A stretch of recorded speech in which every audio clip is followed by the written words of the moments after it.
हर्षवर्धन जी, सबसे पहले तो और मैं कोशिश करूंगा आप थोड़ा सामान्य भाषा में जी योगेन जी आ रहा हूं। इस्तेमाल करूंगा, अगर इस्तेमाल करूंगा तो उसका मतलब बताऊंगा जिससे रिपब्लिक भारत के दर्शकों को साफ साफ समझ में आए। धन्यवाद दादा।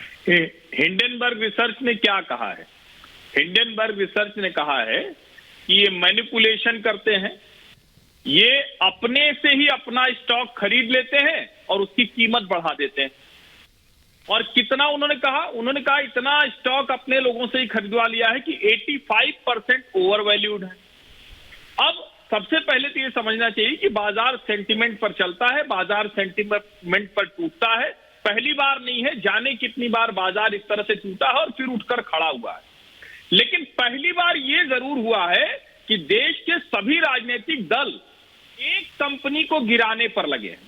अब अगर हम हिंडनबर्ग रिसर्च की उस बात को मान लें, जो निहायत मूर्खतापूर्ण बात है। क्यों मूर्खतापूर्ण है? मैं ये शब्द इस्तेमाल कर रहा हूं, मैं उसको बताता हूं आपको। अगर कंपनी ने अपने शेयर खरीदकर अपने भाव बढ़ाए हुए थे, तो क्या वो इस वक्त अपने भाव गिरने देता? शेयरों को बाजार में बेच देता? क्योंकि अगर कंपनी के पास ही शेयर ज्यादातर होते तो बाजार में बेचता ही नहीं, तो कीमत उसकी गिरती कैसे? सबसे पहली बात जो तथ्य के तौर पर जानना चाहिए। दूसरा, जब सरकार के ऊपर सवाल खड़ा किया गया तो क्या किसी ने हिंडनबर्ग रिसर्च फर्म की रिपोर्ट देखी है? जितने सवाल हैं उसमें से एक भी भारत की सरकार पर नहीं। जब सरकार के ऊपर सवाल की बात है कि नरेंद्र मोदी गौतम अडानी को सब कुछ दे रहे हैं, गौतम अडानी लूटे जा रहे हैं। अच्छा, तो लूट राजस्थान में मुख्यमंत्री अशोक गहलोत क्यों करने दे रहे हैं? क्यों एकदम चरण वंदना में लगे थे? ममता बनर्जी पश्चिम बंगाल में उसी भाव में है।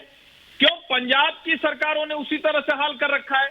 क्यों छत्तीसगढ़ में भूपेश बघेल वो कहते हैं कि अडानी जी आइए हमारे यहाँ लोगों को कुछ रोजगार दीजिए, कुछ काम दे दीजिए? क्यों केरल की कम्युनिस्ट सरकार अपने यहाँ कहती है कि चले आइए अडानी जी, आप नहीं आएंगे तो हमारा काम नहीं चलेगा?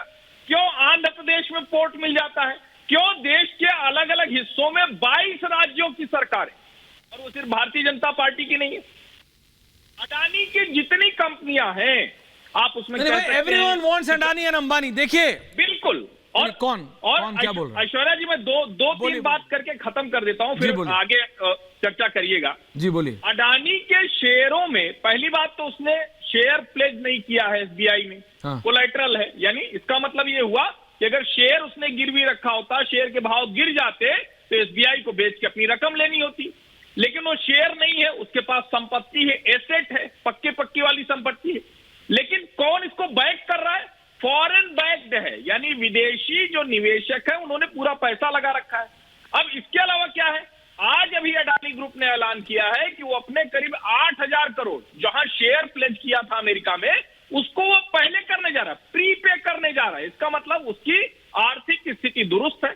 देश के 24% पोर्ट पर जो माल आएगा जाएगा देश में, उसका किसके जरिए हो रहा है? अडानी के जरिए हो रहा है। आप जो फॉर्च्यून का तेल खरीदते हैं वो भी अडानी का है, अडानी इंफ्रास्ट्रक्चर में है, अडानी गैस ले आ रहा है। ये सब हवा की चीजें नहीं है, हवा की चीजें नहीं है। लेकिन क्या एक सवाल नहीं खड़ा